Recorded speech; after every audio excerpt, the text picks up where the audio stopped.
Welcome back to Forex Professional Training in Financial Markets. In this session, we will look at swap, commission, hedging, carrying, and the effect of swap on trading. As we mentioned in the last session, there are different ways a broker can claim profit from a party. One of them is called a spread and the other one is called commission. A fee charged by an agent or an agent's company to facilitate transactions between buyers and sellers. This usually happens in future accounts and it is a one-off payment. Commission.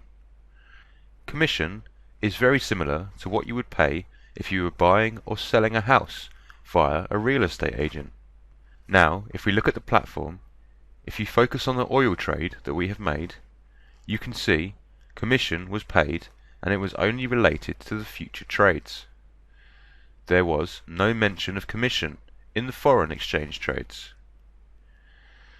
There are two types of account we have not previously looked at: NDD, no dealing desk, and ECN, electronic communication network.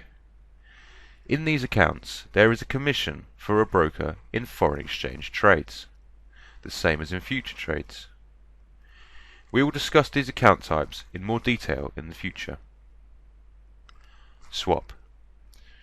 We have talked briefly about swap already and have given you some information about it in the previous session.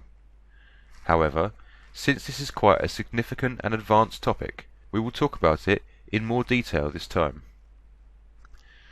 Swap, or fixed rate of interest, is a fee that a party pays for long trades. Swap rates are calculated each day at midnight at broker's server time.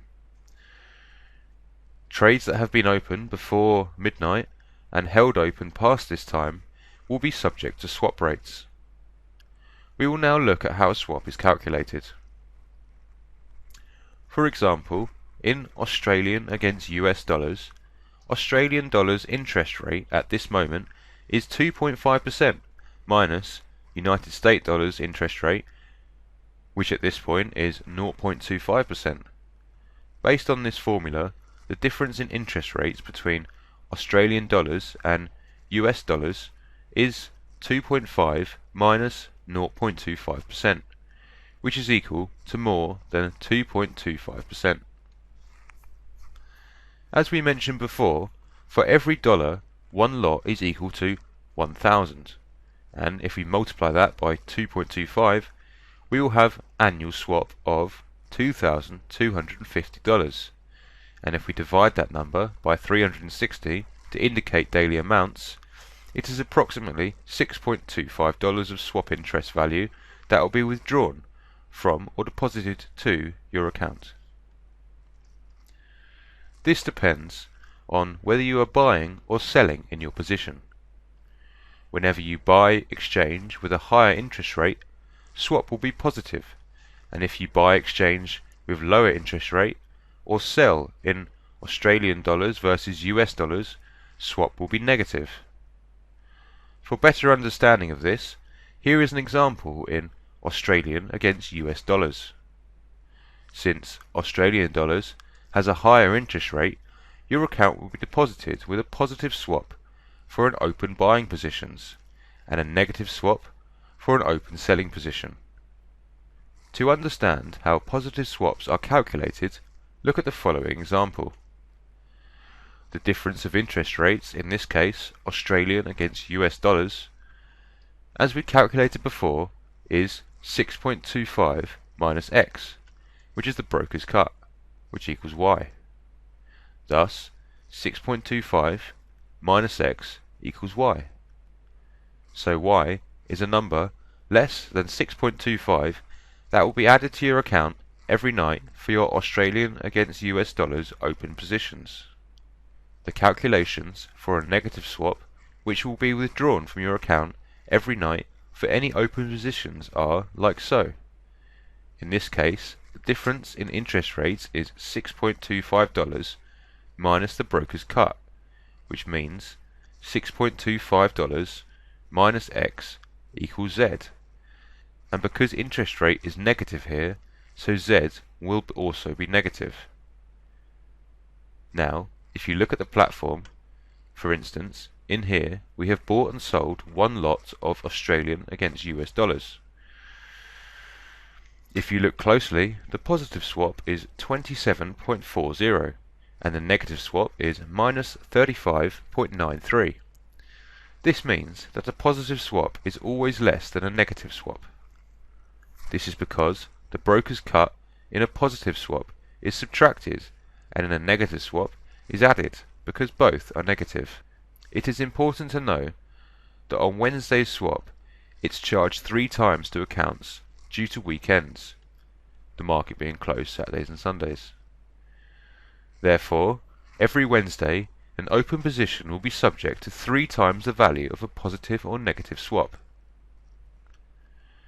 Hedge. Hedge, or hedging, is an investment in an individual exchange in 2 ways at once. In simple terms, it means to sell and buy a certain asset at the same time. The purpose of hedging is to guarantee the price of an asset until a specific time in the future. This will ensure the offset of potential losses or gains of the asset. For instance, imagine a businessman is in favour of purchasing a chocolate powder from some country, and it takes 2 or 3 months for merchandise to be delivered to him. During this period, he may experience dramatic market fluctuation. It might be a positive or negative one. Therefore, he also intends to sell the same amount of the chocolate powder he bought by opening a new account at the same time. With this arrangement, if the price of the chocolate powder rises, so will the asset he bought, and his sell position will face losses with the same amount. In basic terms, this means that he will break even, and vice versa. If the price of the chocolate powder drops, the buying position that he has will make a profit, and again their difference will be the same and he will break even again. In this way, all businessmen can insure their assets within the market. There is also another way, called arbitrage, which is popular in future trades. We will talk more about this in further sessions. Carry trading. The next topic is carry trades, which are made not only for making profit of position itself, but making profit of interest rate differences.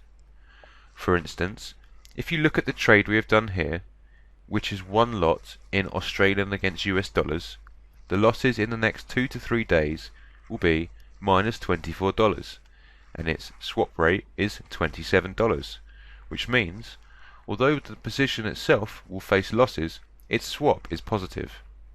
The longer the position is open, the more swaps it will get, and the number will be significant. So, carry trades are those that gain profit from interest rate differences or swaps. These trades are usually made in high rate exchanges. Parties who are interested in these trades will require 2 different brokers. One is a swap free or interest rate free, and one with a swap. As you can see from the platform, we have bought and sold once and ended up with a negative swap of minus $35 and a positive swap of $27. So, to gain a profit, you have to deal with a broker with swap. For positive and negative swaps, you have to deal with a broker with swap free or interest rate. One of the brokers who offers swap free is ICM, International Creative Management Broker. If you look closely again, positions have been left open for a few days here, and they do not include any swaps.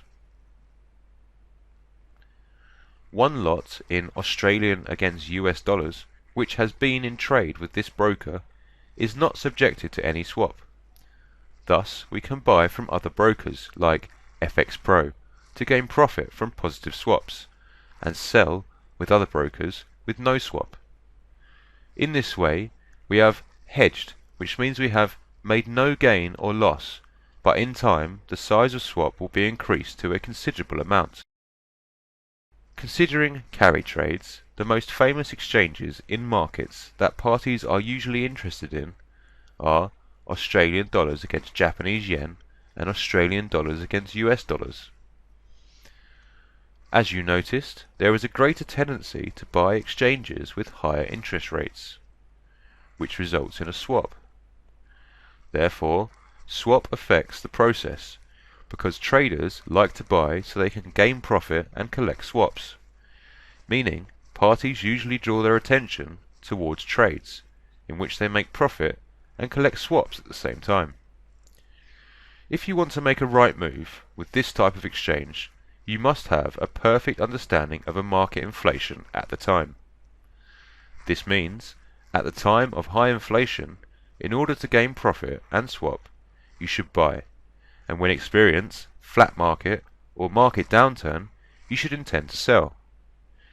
For example, the FX Pro broker in Australian against US dollar for weekly periods, when the market is experiencing inflation, the value of this exchange is rising rapidly. It has a pretty good profit and swap, and has a zigzag routine in ordinary markets, which is affordable considering the swaps. However, in market deflation, its value will rise again after some sharp decline. This shows an upward market trend tendency in this currency pair. That concludes this session. Until next time and another session, take care.